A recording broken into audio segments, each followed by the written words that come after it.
À l'est de l'Afrique, entouré par des montagnes et niché dans une vallée verdoyante, se trouvait un petit village ancien profondément attaché N'oubliez pas de vous abonner à notre chaîne, de laisser un commentaire et de liker, s'il vous plaît, cela nous honorerait beaucoup. à ses traditions. Dans ce village vivait Amani, une jeune femme connue parmi les habitants. Par sa beauté et son caractère silencieux, sa famille était l'une des plus respectées et des plus prospères de la région. Les parents d'Amani faisaient tout leur possible pour protéger leur fille des dangers de l'extérieur, surveillant chaque étape de sa vie.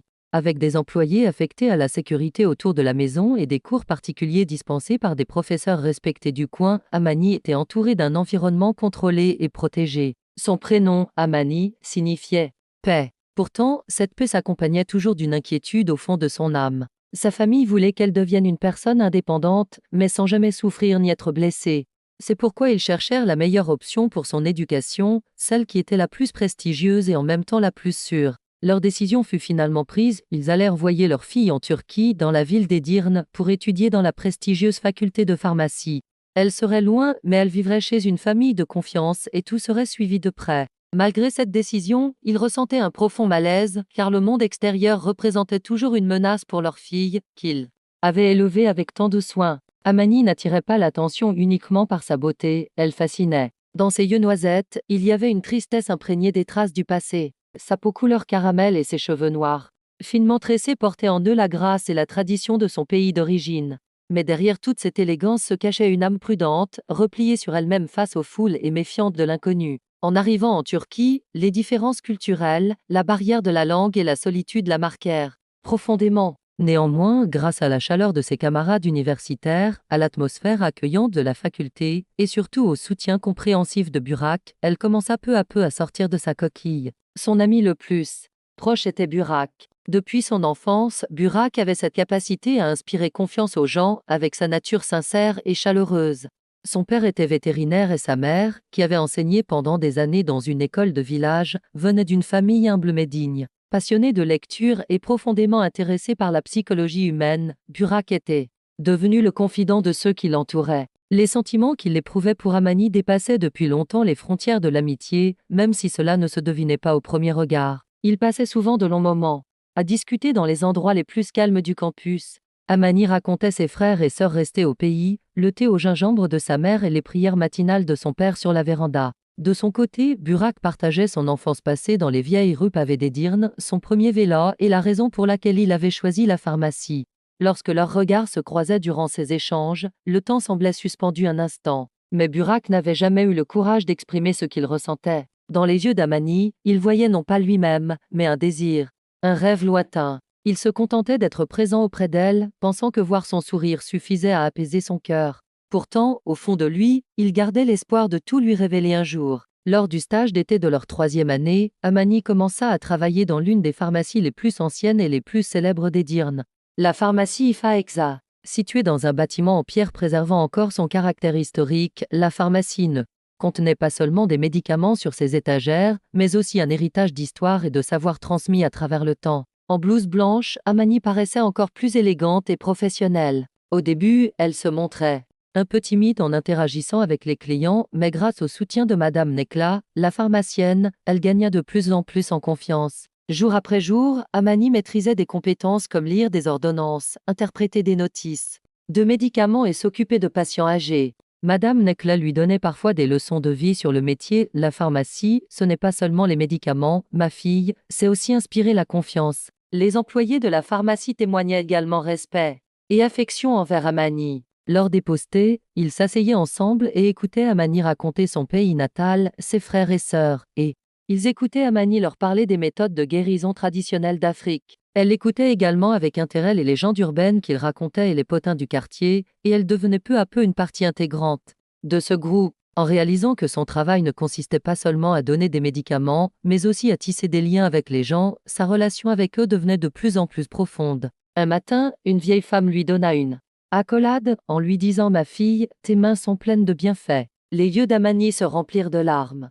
Ces mots semblaient refléter l'esprit de guérison que sa famille lui avait transmis dans son village natal. C'est lors d'un jour comme celui-ci qu'un nouvel habitué de la pharmacie attira l'attention d'Amani. Cet homme, d'environ 10 ans de plus qu'elle, était grand, bien habillé, toujours parfaitement rasé et soigneusement apprêté. Il avait une allure très assurée, sa démarche était déterminée et mesurée. Dans ses yeux, Amani pouvait percevoir les traces d'une histoire non résolue, comme un mystère du passé. Dans ce regard coexistait la fatigue du temps et des comptes jamais réglés. Parfois, ses yeux effrayaient Amani, éveillant en elle une prudence instinctive. D'autres fois, elle avait envie de se perdre dans la profondeur de ce regard. Le parfum qu'il portait, cher et raffiné, était puissant mais jamais accablant. Chaque fois qu'il entrait dans la pharmacie, on pouvait entendre un silence collectif, comme si tout le monde observait inconsciemment la diffusion de cette odeur. Sa voix, douce mais posée, avait une sorte d'autorité discrète. Ses intonations révélaient une force tranquille. Chacun de ses mots semblait être choisi avec soin, comme s'il était toujours animé par un but précis. Amani, tout en décelant parfois des intentions cachées dans ses phrases, ne pouvait s'empêcher d'être captivé par son discours. Quand Kenan parlait, le temps semblait se suspendre, et ses paroles résonnaient étrangement dans le cœur d'Amani. Amani se surprenait à scruter souvent la porte de la pharmacie, comme si elle pressentait l'arrivée de Kenan. Quand ses pas résonnaient sur le sol en marbre, elle ressentait une vibration familière mais complexe au fond d'elle.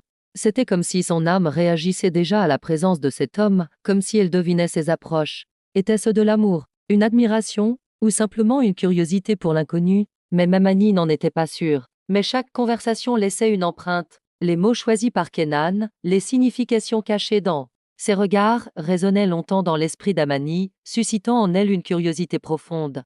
En sa compagnie, le temps perdait son rythme propre. Kenan semblait s'insinuer dans ses pensées comme une voix étrangère mais bien ancrée. Quand Amani mentionna Kenan à Burak, ce dernier parvint à maintenir un masque neutre sur son visage, mais les tempêtes dans son cœur étaient inarrêtables. Chaque fois qu'il entendait le nom de Kenan sortir de la bouche d'Amani, une boule lui montait à la gorge, le privant presque de souffle. Depuis la première fois qu'il avait vu Kenan, un sombre pressentiment ne l'avait jamais quitté. Au départ, il pensa que ce n'était que de la jalousie. Mais au fil du temps, il comprit que ce sentiment était bien plus profond, une alerte instinctive. Dans les yeux de Kenan, Burak percevait une froideur inquiétante, une calculabilité dans ses paroles, et une artificialité dans ses sourires qui résonnaient dans son esprit comme une alarme.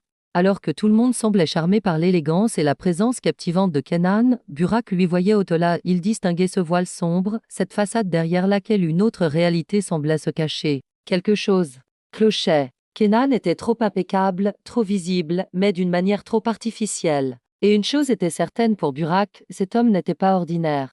Il pourrait même être dangereux. Les recherches de Burak l'amenèrent à tenter de lever le voile qui recouvrait l'histoire de Kenan. Mais plus il plongeait dans ses investigations, plus il trouvait des informations impeccablement propres et organisées. Les dossiers professionnels de Kenan étaient irréprochables, ses documents de voyage sans faille, et il n'existait pas une seule critique négative à son sujet. Que ce soit sur les réseaux sociaux ou dans le registre commercial, aucune ombre n'apparaissait. Certains détails étaient même si parfaitement préparés que cette méticulosité rendait Burak encore plus mal à l'aise. Personne ne peut être aussi parfait, marmonna-t-il un jour à lui-même. Ses amis, amusés par son obsession, lui disaient en plaisantant « Mec, tu es devenu un vrai détective, t'en fais pas un peu trop ?» Ses amis se moquaient de lui. Mais Burak se contentait de répondre calmement « D'accord ». Il lâcha l'affaire. Ou du moins, c'est ce qu'il laissait paraître. Pourtant, au fond de lui, une alarme continuait de résonner en silence. Et un jour, lorsque Amani lui annonça qu'elle allait dîner avec Kenan, Burak comprit qu'il ne pouvait plus rester passif. Ce n'était plus seulement une histoire d'amour. À trois, c'était bien plus complexe que cela. Petit à petit, Amani fut attirée de plus en plus profondément dans le monde de Kenan. Son attention, les cadeaux soigneusement choisis et ses paroles qui semblaient écrites spécialement pour elle, laissaient des marques profondes dans son cœur. Kenan semblait toucher chaque partie d'elle qui se sentait incomplète. Il écoutait sa solitude avec patience, accueillait ses peurs sans jamais se moquer, posait des questions sur son passé avec un réel intérêt et cherchait à la connaître profondément. Chaque fois qu'Amani semblait vouloir se refermer sur elle-même, Kenan attendait patiemment. Il n'osait jamais la voir, et lorsqu'elle se sentait insignifiante, il la regardait dans les yeux en disant « Tu es précieuse ». Pour Amani, Kenan n'était plus seulement un homme, il était quelqu'un qui comprenait son âme, qui la portait, qui comblait ses manques. Pas à pas, Kenan construisait autour d'Amani un monde dans lequel il n'y avait ni jugement, ni précipitation. Juste une acceptation forte et stable de son existence. Un soir, lors d'un dîner simple mais élégant au bord du Bosphore, Kenan sortit une petite boîte noire de sa poche et lui demanda de l'épouser. Les yeux d'Amani s'emplirent de larmes, pour la première fois de sa vie, elle se sentait pleinement valorisée et spéciale. Sans hésiter, elle accepta. Cette décision soudaine brisa Burak, mais il ne voulait pas gâcher le bonheur d'Amani. Malgré la tempête qui grondait en lui, il ne put que lui dire « J'espère que tu seras heureuse ». Cependant, quand la famille d'Amani apprit la nouvelle, cela provoqua une réaction violente. Sa mère, en pleurs, répétait « On ne peut pas prendre une décision aussi rapidement », tandis que son père cherchait dans l'urgence un moyen de se rendre en Turquie. Mais chaque fois qu'ils essayaient d'entamer les démarches de visa, le système se bloquait, leurs documents se perdaient, ou bien ils n'obtenaient aucun retour du consulat. C'était comme si une main invisible les empêchait constamment de progresser, les maintenant à distance. De son côté, Amani considérait désormais les inquiétudes de sa famille comme une panique injustifiée. Kenan lui disait à famille « Ne te comprends pas, Amani. Tu es désormais assez grande pour prendre tes propres décisions. » Avec son regard apaisant et sa voix calme, il la rassurait, dissipant doucement tous ses doutes. Chaque jour, Amani se rapprochait un peu plus de Kenan, ignorant les messages de sa famille. Pendant ce temps, Burak observait cette évolution de loin, rongé par l'impuissance et une colère intérieure qu'il ne pouvait exprimer à personne. Kenan finit par convaincre Amani de se marier en secret, sans en informer sa famille. Pour Amani, tout cela paraissait logique et raisonnable. Kenan, avec sa gentillesse et sa patience infinie, avait réussi à lui donner l'impression que les inquiétudes de sa famille étaient égoïstes. « Ils veulent me retenir en arrière. À cause de leur peur, pensait-elle en elle-même. Kenan organisa lui-même tous les détails du mariage.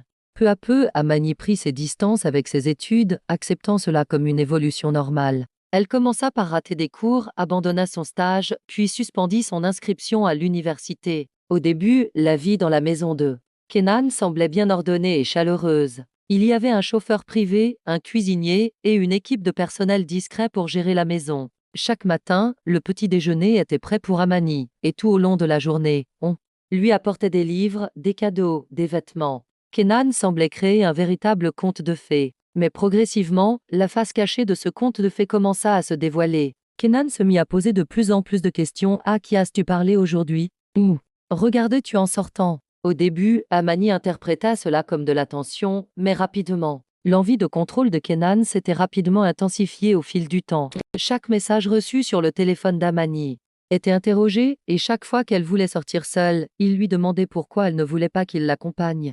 La chaleur qui se trouvait auparavant dans les yeux de Kenan avait laissé place à une obscurité, une colère sourde et contenue. Amani la justifia d'abord par la fatigue, puis par le stress lié à son travail. Mais le véritable visage de Kenan apparut clairement lorsqu'il cessa de parler de lui pour ne faire que la questionner et la contrôler. Une nuit, tout changea pour Amani. L'homme qu'elle pensait aimer et qui la faisait se sentir en sécurité avait durci ses comportements.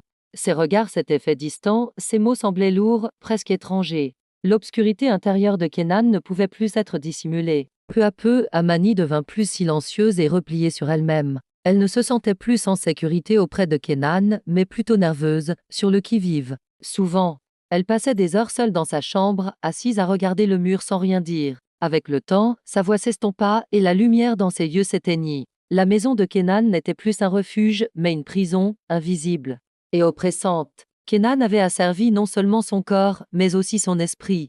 La pureté de sa jeunesse, ce qu'elle avait confondu avec l'amour, était sacrifiée aux ténèbres cachées derrière sa belle façade. Ignorer les avertissements de sa famille avait un prix, et ce prix dépassait sa propre souffrance, c'était toute sa vie qui s'écroulait.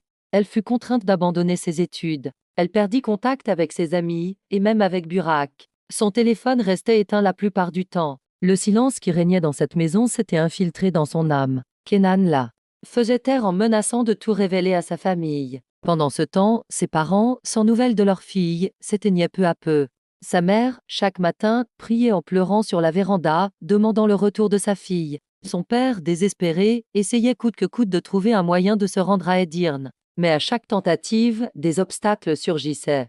Inévitablement, des visas refusés, des documents perdus, des délais imprévus imposés. Peut-être que nous aurions dû l'écouter, murmurait parfois la mère d'Amani, la voix à peine audible. Peut-être qu'à force de vouloir trop la protéger, nous l'avons éloignée. Le regret imprégnait chaque recoin de la maison. L'absence d'Amani n'était plus seulement une source d'angoisse, mais une douleur qui pesait sur chacune de leurs prières. Ils n'avaient pas su entendre les cris silencieux de leur fille, ni voir les ténèbres derrière les belles paroles de Kenan. Mais cette histoire ne devait pas se terminer ici, parce que Burak était toujours là. Il était le seul à aimer Amani encore, à ne pas l'oublier, à vouloir la sauver. Un jour, un camarade de classe de Burak, Sameh, mentionna qu'il avait déjà entendu parler de Kenan dans un autre contexte.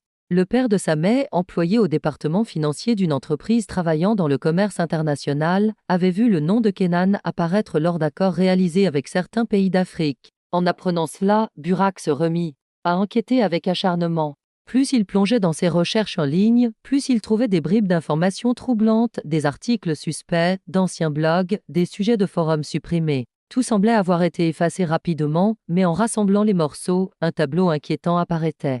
Kenan semblait avoir des liens avec des figures influentes en Afrique, notamment des hauts fonctionnaires connus pour leur goût immodéré pour les jeunes femmes. Kenan fournissait un service à ces hommes puissants en échange de facilités. Pour conclure des accords commerciaux, il manipulait certaines femmes, les attirait dans ce réseau sombre et les exploitait. Amani, pour lui, n'était pas qu'une compagne ou une épouse.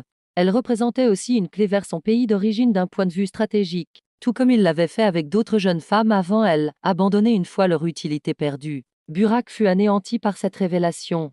Il comprit que ce n'était plus une question d'amour ou de jalousie. Il fallait sauver Amani de ce réseau obscur. Il était le seul à pouvoir le faire, le seul qu'il aimait encore et ne l'avait pas oublié. Pendant ce temps, Amani continuait de mener une existence morne entre les murs gris de la maison de Kenan. Il ne lui parlait presque plus du monde extérieur. Il se promenait la plupart du temps en silence, tendu comme une ombre menaçante. Un matin, lors du petit déjeuner, Kenan parla soudainement « Je vais t'emmener à l'étranger. Je sais que ta famille te manque, nous irons les voir. Et puis, je dois aussi retourner en Afrique pour le travail. » Ses paroles étaient douces, mais Amani ressentit un frisson lui parcourir tout le corps. Derrière ces mots, elle pressentait un piège, un mensonge. Kenan ne voulait pas lui rendre sa liberté, mais plutôt l'éloigner encore davantage, l'enfermer dans une obscurité encore plus inaccessible. Amani le sentait au plus profond d'elle-même. Mais elle ne dit rien. Elle était trop fatiguée, bien trop vidée pour réagir. Pendant ce temps, Burak avait continué ses recherches. En suivant toutes les pistes possibles, il finit par localiser la ville là où vivait Kenan. Il avait erré de quartier en quartier, de rue en rue, et c'est un ancien livreur de la pharmacie qui lui avait donné un indice crucial. Enfin, il avait trouvé l'adresse. Mais seul, il ne pouvait rien faire. Il lui fallait de la patience. Pendant une semaine, chaque matin, il s'assit sur un banc dans un parc proche de la maison, observant. De loin, il nota l'heure exacte à laquelle Kenan quittait la maison, à 9h30, le trajet que son chauffeur prenait pour revenir, ainsi que les heures approximatives de son retour le soir. Il repéra aussi à quelle heure le jardinier arrivait et quand la femme de ménage allait faire les courses. Même les caméras de sécurité autour de la maison firent l'objet de sa minutieuse observation. Et enfin, il trouva une faille. Tous les mercredis, vers 14h, le jardinier laissait l'arrière-porte ouverte quand il s'occupait des plantations dans le verger. Durant ce moment précis, il n'y avait qu'une seule personne dans la maison, la femme de ménage. Burak était prêt. Il savait qu'il n'aurait que quelques minutes pour contacter Amani, mais ces minutes pouvaient tout changer. Le mercredi tant attendu arriva. Burak exécuta son plan en silence. Vêtu d'un sweatshirt à capuche sombre et tenant un carnet dans ses mains, il saisit l'occasion dès que la porte fut laissée ouverte. Après avoir attendu quelques instants à l'extérieur, il se glissa discrètement dans la maison par l'entrée arrière. Il avançait en retenant son souffle quand il fut soudain arrêté par un léger son provenant de l'étage, une toux étouffée.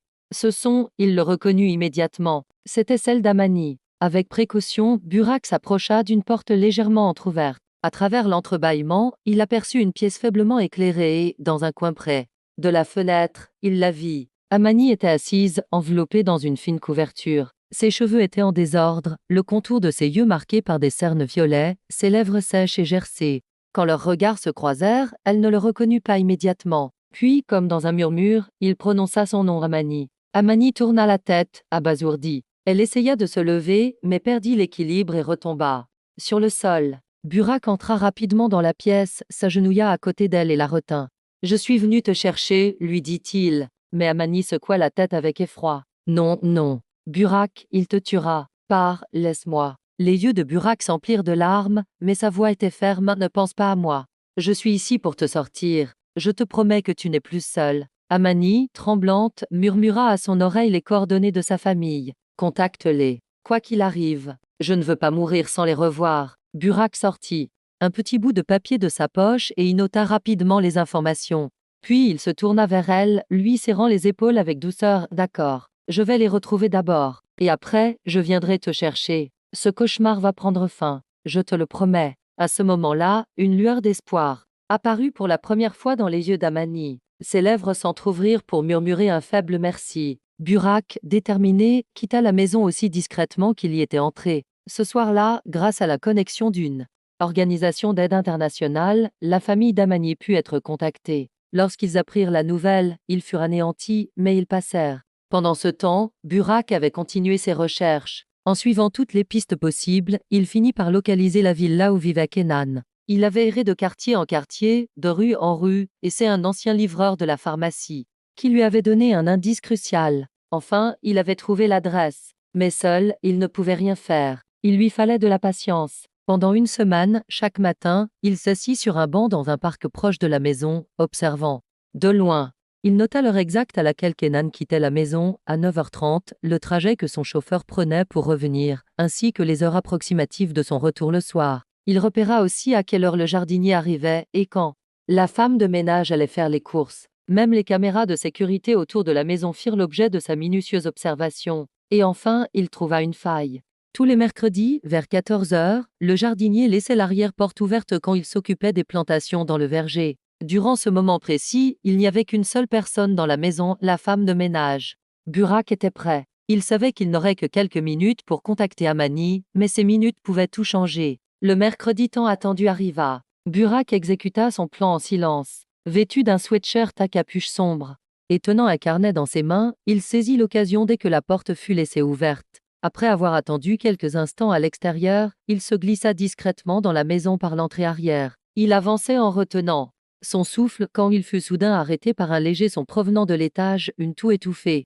Ce son, il le reconnut immédiatement. C'était celle d'Amani. Avec précaution, Burak s'approcha d'une porte légèrement entr'ouverte. À travers l'entrebâillement, il aperçut une pièce faiblement éclairée et, dans un coin près de la fenêtre, il la vit. Amani était assise, enveloppée dans une fine couverture. Ses cheveux étaient en désordre, le contour de ses yeux marqué par des cernes violets, ses lèvres sèches et gercées. Quand leurs regards se croisèrent, elle ne le reconnut pas immédiatement. Puis, comme dans un murmure, il prononça son nom Amani. Amani tourna la tête, abasourdie. Elle essaya de se lever, mais perdit l'équilibre et retomba sur le sol. Burak entra rapidement dans la pièce, s'agenouilla à côté d'elle et la retint. « Je suis venu te chercher, lui dit-il. Mais Amani secoua la tête avec effroi. Non, non. Burak, il te tuera. Pars, laisse-moi. Les yeux de Burak s'emplirent de larmes, mais sa voix était ferme. Ne pense pas à moi. Je suis ici pour te sortir. Je te promets que tu n'es plus seule. Amani, tremblante, murmura à son oreille les coordonnées de sa famille. Contacte-les. Quoi qu'il arrive, je ne veux pas mourir sans les revoir. Burak sortit un petit bout de papier de sa poche et y nota rapidement les informations. Puis il se tourna vers elle, lui serrant les épaules avec douceur. D'accord, je vais les retrouver d'abord, et après, je viendrai te chercher. Ce cauchemar va prendre fin, je te le promets. À ce moment-là, une lueur d'espoir apparut pour la première fois dans les yeux d'Amani. Ses lèvres s'entr'ouvrirent pour murmurer un faible merci. Burak, déterminé, quitta la maison aussi discrètement qu'il y était entré. Ce soir-là, grâce à la connexion d'une organisation d'aide internationale, la famille d'Amani put être contactée. Lorsqu'ils apprirent la nouvelle, ils furent anéantis, mais ils passèrent immédiatement à l'action. Ils demandèrent un soutien international et informèrent l'ambassade. Tout le monde s'était mobilisé. Désormais, Burak n'était plus seul. Pour sauver Amani, il n'était pas seulement un ami et un allié. Mais derrière lui se dressait une armée de conscience solidaire. Parce que certaines obscurités ne peuvent être dissipées qu'avec de la persévérance, de la solidarité et de l'amour. Le matin de l'opération arriva. Burak avait passé la nuit entière sans fermer l'œil. Au lever du soleil, des cernes creusaient son visage, ses mains tremblaient. Mais une seule phrase résonnait en lui, cette fois, je vais réussir. Pendant ce temps, à Istanbul, l'unité des crimes internationaux transmit un avertissement d'Interpol aux autorités turques. Kenan faisait l'objet d'un dossier confidentiel dans lequel il était soupçonné de participer à un réseau visant à transférer illégalement de jeunes femmes d'Afrique vers l'Europe. L'histoire d'Amani n'était qu'un maillon de cette chaîne. Interpol enquêtait sur au moins 15 autres femmes ayant un lien avec lui. Quelques heures avant le lancement de l'opération, Burak reçut un message qui accéléra tout. Kenan prévoyait de faire sortir Amani du pays après minuit. Ce plan, censé la ramener auprès de sa famille, cachait en réalité une autre intention, la livrer à ses relations troubles à l'étranger. Cette information fit avancer l'heure de l'opération. Mais Kenan, comme s'il avait tout deviné, quitta la villa seulement 20 minutes avant le raid prévu. Il fut pris en filature mais finit par disparaître. Ce qui restait derrière lui un dossier criminel accablant, des vies brisées, et l'espoir que Burak continuait de porter. Les plans de l'opération avaient été préparés dans les moindres détails. À la tête de l'intervention se trouvait une policière qui, après avoir entendu l'histoire d'Amani, les larmes aux yeux, avait dit « Je veux être la première à lui tenir la main ». À 6 heures du matin, les environs de la villa furent graduellement et silencieusement sécurisés. Burak observait la scène à distance, son cœur partagé entre une colère brûlante et une anxiété suffocante, qui formait une boule dans sa gorge. Pendant ce temps, en Afrique, la mère d'Amani était dans la cuisine, préparant son thé du matin, quand soudain, elle laissa tomber sa tasse. Elle ressentit une étrange palpitation dans son cœur, la même escousse intérieure qu'elle avait vécue la nuit où Amani était née. Le père, debout devant la porte de la véranda, fixait l'horizon en silence, priant intérieurement. Ce matin-là, leur maison était plongée dans le calme. Personne ne parlait. Ils ne faisaient que prier. L'opération débuta précisément à 14h03. L'équipe située à l'arrière entra discrètement, avançant telle une ombre dans la villa. À l'intérieur de la maison, seule la femme de ménage était présente. Voyant les forces de l'ordre, elle se mit à trembler et s'adossa au mur, en larmes. « Elle est là-haut. Elle n'a parlé à personne depuis des jours, dit-elle d'une voix brisée. La porte de la chambre d'Amani était verrouillée. En l'enfonçant, l'équipe entendit le souffle faible et étouffé qui venait de l'intérieur. Dans la lumière tamisée, un corps recroquevillé dans une couverture se trouvait dans un coin de la pièce. L'air était lourd, chargé de l'odeur de la négligence et du désespoir incrusté dans les murs. La policière s'agenouilla doucement et s'approcha d'Amani. « Amani, je m'appelle Elif. Tu es en sécurité maintenant. Nous sommes venus te chercher. » Amani ne bougea pas. Ses paupières s'ouvrirent lentement. Elle aperçut d'abord une silhouette floue, puis elle entendit à nouveau la voix d'Elif. Ensuite, une autre silhouette apparut. À la porte se tenait Burak. Quand Amani vit son visage, elle crut d'abord à une illusion, fermant immédiatement les yeux. Mais ce n'était pas un rêve. C'était réel. Burak s'approcha d'elle, s'agenouilla et lui prit les mains. « J'ai tenu ma promesse, Amani. Je suis ici. Je suis venu te chercher. » Une unique larme coula des yeux d'Amani. Ses lèvres étaient gercées, elle n'avait pas la force de parler. Mais cette larme, c'était l'expression de tout. Cette nuit-là, Amani fut admise à l'hôpital. Les médecins détectèrent non seulement des traces de violence physique, mais aussi les impacts profonds d'un traumatisme lourd. Mais elle était en vie. Et le plus important, elle n'était plus seule. Sa famille arriva à l'aube à l'hôpital. Sa mère, les joues baignées de larmes, ne cessait de prier. Son père fut le premier à entrer dans sa chambre. Lorsque Amani ouvrit légèrement les yeux, elle vit son père assis à son chevet. Sa barbe blanche tremblait, ses mains étaient jointes comme pour une prière. Leurs regards se croisèrent. Les larmes roulèrent sur le visage d'Amani. Son père lui prit la main, fermement. « Ma fille, tant que nous ne t'avons pas perdue, rien d'autre n'a d'importance, dit-il d'une voix rauque. Amani se mit à pleurer. « Papa, pardonnez-moi, je ne vous ai pas écouté, je me suis perdue, je vous ai déshonoré. » Les yeux de son père se remplirent de larmes. Il posa doucement sa main sur le visage de sa fille. « Tu es notre fierté, nous ne t'en avons jamais voulu.